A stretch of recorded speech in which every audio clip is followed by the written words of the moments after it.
For number 12, it says here's this graph, and here you see that there's a 0 at x equals 3. So knowing that there's a 0 at x equals 3, what is the factor of this polynomial? Well, a factor has to be x minus 3, right? Because if I set x minus 3 equal to 0 and add 3 to both sides, I'd get x equals 3. So this is the corresponding factor to a positive 3 for a 0. Now B, use the factor you found in part A plus long division to completely factor this. So I know I have a factor of x minus 3 from my graph, and I'm going to write this out, and x divides into 5x to the third, 5x squared times, right? Divide this by that and you get that. Now multiply this times that. 5x squared times x is 5x to the third. 5x squared times negative 3 is negative 15x squared. Now I'm subtracting down. These cancel. Negative 18 minus negative 15. That's a negative 3x squared.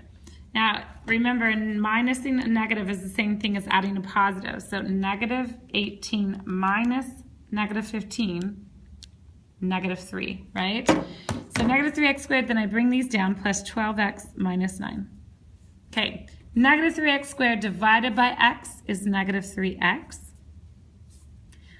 Now I multiply this times that, distribute negative 3x times x is negative 3x squared, and negative 3x times negative 3 is positive 9x. Now I subtract down, these cancel. 12x minus 9x is 3x, bring down the minus 9. And now I'm going to say 3x divided by x is positive 3. 3 times all of this, use distributive property, 3x minus 9. And subtracting down, they both cancel, which we knew they would. We knew it would divide evenly because we knew this was a 0. So now I have this factored form, x minus 3 times 5x squared minus 3x plus 3. Now, I have a trinomial right here, right? And I should check to see if it can be factored further or if it's prime. Now, I'm looking at the graph right here, and I'm seeing that this does not cross the x-axis at any other real number, right? So I'm pretty sure then that this cannot be factored. This must be prime because it's not crossing the x-axis anywhere, right? But let's just for practice double check and see. If I want to factor, I use an area model and I'm working backwards from the inside out. 5x squared goes here, 3 goes here. I'm looking for something that adds to the negative 3x, but multiplies to 15x squared.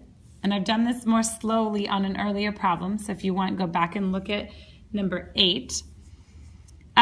Two things that multiply to 15x squared but add to negative 3. So I'm thinking, let's see, 5 and 3, that wouldn't work. So I should just start listing, right?